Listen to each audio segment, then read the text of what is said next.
और अच्छे महोत्सव के लिए हमको आमंत्रित किया। यहाँ बच्चे भी बैठे हैं और कुछ पढ़ने वाले यूथ भी हैं। तो एक विशेष बात आपसे करता हूँ। गणेश महोत्सव का प्रारंभ कब हुआ था?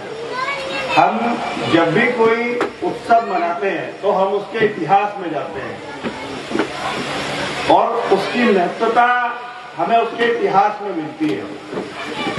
भगवान गणेश की आराधना वर्षों से हर घर में होती आई है, हर घर में होती थी और हो रही है। हमारे देश में एक क्रांतिकारी हुए लोकमान्य बाल गंगाधर तिलक जी। तो 1893 की बात थी जब लोकमान्य तिलक जी को ये लगा कि आज देश में ब्रिटिश शासन है और इस ब्रिटिश शासन से देश को हमको आजाद कराना है, तो संपूर्ण भारतवर्ष के लोगों के अंदर राष्ट्रीय स्वाभिमान की भावना कैसे जागृत हो, उस जागरण के लिए उन्होंने गणेश महोत्सव का सामूहिक शुभारंभ किया। यानी हम गणेश जी की पूजा करते थे घर पे। जब उन्होंने देखा कि समाज को एकत्रित करके, युवा साथियों को एकत्रित करके हमको अंग्रेजों से लड़के इस देश को आजाद कराना है, तो उस समय टेक्नोलॉजी तो थी नहीं, ना इतने सारे फोन और संचार का कोई माध्यम नहीं था, तो हम लोगों तक ब्रिटिश शासन के खिलाफ कैसे जाया जाए। तो उसके लिए एक महोत्सव का आयोजन किया और उसकी अध्यक्षता बप्पा करते थे।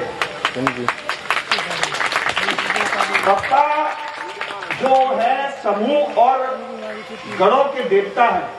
बप्पा को अकेले रहना पसंद नहीं है, हम सब बैठे हैं, बप्पा खुश है। तो बप्पा जो है वो गण और समूह के देवता है और युवाओं के नायक हैं।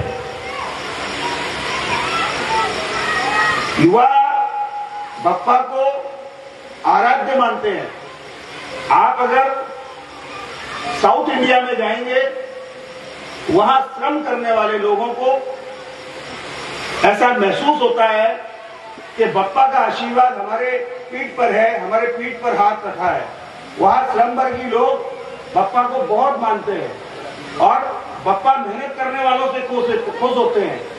तो ऐसी जो मान्यताएं हमारे समाज में है और श्रम करने से ही भारतवर्ष का और हमारे समाज का कल्याण होगा। तो ये हमारे गणेश महोत्सव का जो प्रारंभ हुआ था, ये उसका इतिहास है। और मैं ये कोशिश करता हूँ प्रत्येक कार्यक्रम में अपने युवा साथियों और लोगों को इस तरह के जन जागरण से लोगों को इतिहास पता चले। हम जब भी कोई त्योहार या फेस्टिवल में इन्वॉल्व होते हैं और उसको अच्छे से सेलिब्रेट करते हैं, तो हमें उसके इतिहास के बारे में पढ़ना चाहिए, क्योंकि हम अपना इतिहास भूलते जा रहे हैं। तो इतिहास का अध्ययन करके